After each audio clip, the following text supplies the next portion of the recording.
தற்குறிகள், தருதலைகள், தகுதியற்றவர்கள், தலைமை பண்பற்றவர்கள், இவங்க பூரா இரண்டாம் கட்ட தலைவர்களை அமைச்சர்களை வந்ததில் இப்போ யாருக்குமே திராவிடம்னா என்னன்னு தெரியாத இடத்துல ஒரு திராவிட கட்சியின் பொதுச் செயலாளர் இருக்கிறார் என்று சொல்வது எவ்வளவு பெரிய வரலாற்றுக்குள்ள.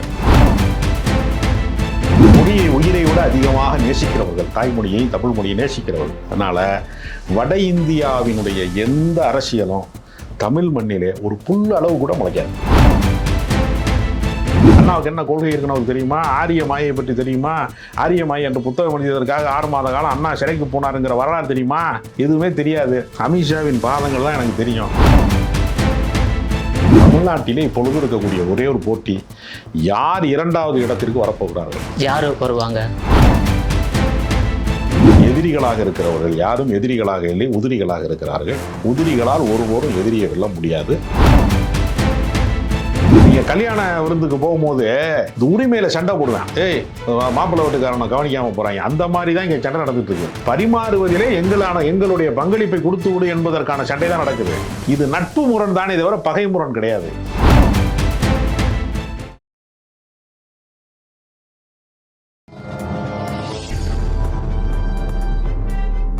பத்திரிகை.com நேயர்களுக்கு வணக்கம். மூத்த பத்திரிகையாளர் ராஜ கம்பீரன் அவர்கள் நம்மோடு இணைந்துள்ளார். அவரிடம் பல்வேறு கேள்விகளை கேட்கலாம். வணக்கம் சார். வணக்கம். டிடி தினகரன் தனி கட்சி ஆரம்பிச்சிட்டாப்ல. அவருக்கு தோத்தாலும் ஜெயிச்சாலும் ஒன்றும் பிரச்சனை. அவருடைய கொள்கை என்னன்னாக்கா, துரோகியை எடப்பாடி பழனிசாமி வீழ்த்த வேண்டும் என்று கொள்கையோடு அவர் கட்சி ஆரம்பிச்சிருக்காரு. அவர் தேர்தல் சந்திக்க போறாரு. ஓபிஎஸ் இன்னும் கட்சி ஆரம்பிக்காம இருக்காரு. அவருடைய அரசியல் எதிர்காலம் எப்படி இருக்கும் 2026ல? தனி கட்சி ஆரம்பிப்பாரா? அரசியல் எதிர்காலமே இல்ல. எதிர்காலம் எப்படி இருக்கும்னு கேட்டா எப்படி சொல்றது? 3 முறை தற்காலிக முதலமைச்சர், 1 முறை துணை முதலமைச்சர். அது அதாவது ஒரு விஷயம் என்னன்னா, இப்ப நீங்க எம்ஜிஆர் உருவாக்கிய கட்சி அதிமுக, அதை அந்த அதிமுகவை எம்ஜிஆர் மறைவுக்கு பின்னால் ஜெயலலிதா கைப்பற்றி கொண்டார். அவர் கட்சி உருவாக்கல. அதே மாதிரி ஜெயலலிதா பார்த்து சிறைச்சாலைக்கு போகிற போது வழக்கு பிரச்சனைகள், நீதிமன்ற பிரச்சனைகள் வருகிற போதெல்லாம் இடைக்கால முதலமைச்சராக அவர் இருந்திருக்காரு. மரணத்தின் போது இருந்திருக்காரு. அவர் முதலமைச்சருக்கான தகுதியோடு இருந்து வெற்றி பெற்றவரா அப்படின்னு ஒரு கேள்வி இருக்குல்ல. தனித்தன்மை வாய்ந்த தலைவர்கள் அப்படிங்கிறது இருக்குல்ல. இப்ப நீங்க அதிமுகவில் நாவலர் நெடுஞ்செழியன் இருந்தாரு, அன்றைக்கு திருநாவுக்கரசர் இருந்தார், KKSSR இருந்தார், பண்ருட்டி ராமச்சந்திரன் இருந்தார், ராசாராம் இருந்தார், காளிமுத்து இருந்தார், வளமுரி ஜான் இருந்தார். ஒரு பெரிய பட்டியல் இருக்கு. அரங்கநாயகன், ஆரம் வீரப்பன் இருந்தார், ஒரு பட்டியல் இருக்குல்ல. இவர்கள்லாம் ஆளுமை மிக்க தலைவர்கள். அதிமுகவில் ஆளுமை மிக்க தலைவர்கள் என்று யாருமே இருக்கக்கூடாது என்று ஜெயலலிதா தான் தோற்ற போது தாமரக்கணி ஜெயிச்சிட்டாரு, திருநாகரன் ஜெயிச்சிட்டாரு. நான் தோக்கும் போது நீ ஜெயிப்பியா, உன்னை எல்லாரையும் ஓட விடுறேன் பாருன்னு சொல்லி எல்லாரையும் ஒழிச்சு கட்டினது விளைவு மோடி எங்கள் டாடி என்று பாடக்கூடிய அளவுக்கு தற்குறிகள், தருதலைகள், தகுதியற்றவர்கள், தலைமை பண்பற்றவர்கள், இவங்க பூரா 2ஆம் கட்ட தலைவர்களை அமைச்சர்களை வந்ததில் இப்போ யாருக்குமே திராவிடம்னா என்னன்னு தெரியாத இடத்துல ஒரு திராவிட கட்சியின் பொதுச் செயலாளர் இருக்கிறார் என்று சொல்வது எவ்வளோ பெரிய வரலாற்றுக்குள்ள. எங்கேயாவது சொல்லுவானா? இப்போ பிஜேபியில் இருக்கிறவன எனக்கு இந்துத்துவானா என்னன்னு தெரியாது, RSSனா எனக்கு ஒன்றுமே தெரியாது என்று மோடியோ அமித்ஷாவோ இல்லை இன்றைக்கு தலைவராக இருக்கக்கூடியவர்களோ சொல்லுவாங்களா? JP நட்டா யாருமே சொல்ல மாட்டாங்கல்ல. இந்த காலத்தில் திராவிடர் கழகத்தில் இருக்கிறவர்கள் மட்டும்தான் திமுகவினுடைய தலைவர்களாக ஆனார்கள். RSSல இருந்து பயிற்சி பெற்றவர்கள் தான் பாஜகவின் தலை. அப்ப சித்தாந்த ரீதியாகத்தான் அவங்க தலைவரை கொண்டு வர்றான். எனக்கு சித்தாந்தமே தெரியாதுங்க, எனக்கு கட்சினா என்னன்னு தெரியாதுங்க, அண்ணானா யாருன்னு தெரியாதுங்க. அண்ணாவை பற்றி 1 மணி நேரம் பேசுவாரா எடப்பாடி பழனிசாமி? அண்ணாவுக்கு என்ன கொள்கை இருக்குன்னு அவருக்கு தெரியுமா? ஆரிய மாயை பற்றி தெரியுமா? ஆரிய மாயை என்ற புத்தகம் எழுதியதற்காக 6 மாத காலம் அண்ணா சிறைக்கு போனாருங்கிற வரலாறு தெரியுமா? எதுவுமே தெரியாது. அமித்ஷாவின் பாதங்கள் தான் எனக்கு தெரியும். அம்மாவின் பாதங்கள் மறைந்த பின்னால் அமித்ஷாவின் பாதங்கள், அமித்ஷாவின் பாதங்கள் எப்பொழுதாவது கிடைக்கவில்லை என்றால் மோடியின் பாதங்கள் என்று அடிமை வாழ்க்கை வாழுகிறவர்களால ஒரு தமிழன் புறநானூறு படைத்தவன். இன்னொரு விஷயம், இந்தியாவில் கவுந்து கிடக்கிறவனுக்கு ஓட்டு போட மாட்டான். இந்தியாவில் NDA அலை வீசி வைக்கிறது. NDA அலைன்ஸ் வெற்றி நோக்கி வருகிறது. கடைசியில் பீகார் தேர்தலில் மாபெரும் வெற்றி. அந்த அலை தமிழ்நாட்டில் வெற்றி. இந்தியா முழுக்க மோடி அலை வீசிய போதே மோடியா லேடியா என்று கேட்ட ஜெயலலிதாவை பார்த்த தமிழ்நாடு மோடியை நிராகரித்து விட்டு அந்த லேடியை தான் வெற்றி பெற செய்தது. ஆமா, மோடி அலை என்பது கரை கட்டப்பட்டது. தமிழ்நாட்டில் கேரளாவில் வீசாது, மேற்கு வங்கத்தில் வீசாது, தமிழ்நாட்டிலே அந்த அலை பாண்டிச்சேரியில வீசாது. அது ஒரு நாளும் மோடி அலைக்கும் தமிழர்களுக்கு சம்பந்தம் இல்லை. தமிழர்கள் சமத்துவத்தை சார்ந்தவர்கள், சமூக நீதி சார்ந்தவர்கள், மொழியை உயிரை விட அதிகமாக நேசிக்கிறவர்கள், தாய்மொழியை தமிழ் மொழியை நேசிக்கிறவர்கள். அதனால் வட இந்தியாவினுடைய எந்த அரசியலும் தமிழ் மண்ணிலே ஒரு புல் அளவு கூட முளைக்காது. அதனால போட்டி என்பது NDA கூட்டணி என்பது இந்த முறை மண்ணை கவ்விரும். எப்படி நாடாளுமன்ற தேர்தலிலே அண்ணாமலை கூட்டணி மண்ணை கவ்வியதோ, எப்படி அதிமுக வாஷ் அவுட் ஆச்சோ, அதே நிலைமையைத்தான் இவர்கள் அடைவார்கள். தமிழ்நாட்டிலே இப்பொழுது இருக்கக்கூடிய ஒரே ஒரு போட்டி, யார் 2வது இடத்திற்கு வரப்போகிறார்கள், யார் வருவாங்க, அது மக்கள் தான் தீர்மானிக்கணும். கடந்த முறை 2வது இடத்தில் 2வது இடத்திலே இந்த வினாடி வரைக்குமே அதிமுக தான் இருக்கு. 70 இடத்துல வலுவான எதிர்க்கட்சியா வந்தாங்க. கைப்பற்றுவதற்கு தாவேகா முயற்சி செய்கிறது. அதற்கு கட்டமைப்பு இல்லை, ஆனா முயற்சிக்கிறார்கள், முயற்சி செய்யலாம். ஆமா, அந்த இடத்துக்கு நாம் தமிழ் கட்சியோட முயற்சி செய்யலாம், நாம் தமிழர் கட்சி முயற்சி செய்யலாம். ஆனா மக்கள் யார் அங்கீகரிக்கிறார் முக்கியம், அதான் முக்கியம். அப்ப ஆளுங்கட்சி திமுக என்பது நீ உறுதியா இருக்கீங்க. 2வது முறையும் திமுக தான் வெற்றி பெறும். காரணம், எதிரிகளாக இருக்கிறவர்கள் யாரும் எதிரிகளாக இல்லை, உதிரிகளாக இருக்கிறார்கள். உதிரிகளால் ஒருவரும் எதிரியை வெல்ல முடியாது. அதனால திமுக ஆட்சிக்கு தான் வாய்ப்பு அதிகமாக இருக்கிறது. இந்த SIR மூலமா பாஜக ஆட்சி கைப்பற்ற வாய்ப்பு இருக்கா? முறைகேட்டை தான் முயற்சி செய்தார்கள். அந்த முறைகேட்டுக்கும் வீட்டுக்கு போகும்போதெல்லாம் திமுக காரன் கூட போய் கிளை செயலாளர் வச்சு கண்காணிக்கிறாங்க. தமிழ்நாட்டில் கடைசி வித்தை அது ஒண்ணுதான். அந்த வித்தையும் பலிக்காத வண்ணம் பாதுகாத்துக் கொள்வதற்கு திமுக காரன் வெளிப்போடு இருக்கிறான். அதனால அந்த வித்தையும் பலிக்காது. இப்போ தாவேகா செகண்ட் இடமா இல்ல அதிமுக செகண்ட் இடமா? இல்ல, சிதறடிக்கப்படும் நான் நினைக்கிறேன்.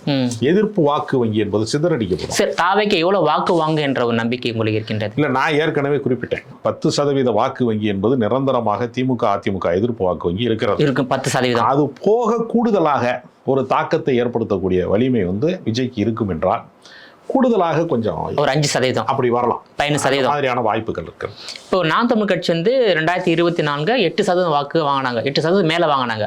அது இன்க்ரீஸ் ஆகும்போது திமுக அதிமுக உடைய வெற்றி பாதிக்கல, வாக்கு குறையும் இல்ல? இல்ல, அதாவது ஏற்கனவே இருக்கிற வாக்கு வங்கியில இருந்து தான் சிதறணும்னு இல்லை, புதிய வாக்காளர்கள் வர்றாங்கல்ல, நீங்க அதையும் கணக்கில் கொள்ளணும். புதிய வாக்காளர், அதாவது திமுகவுக்கு ஓட்டு போடுறேன், திமுகவுக்கு தான் ஓட்டு போடலாம். என்ன கேடு கட்டதனம் பண்ணாலும் ADMK வாக்காளர் ADMK ரெட்டலை தான் போடுவேன்.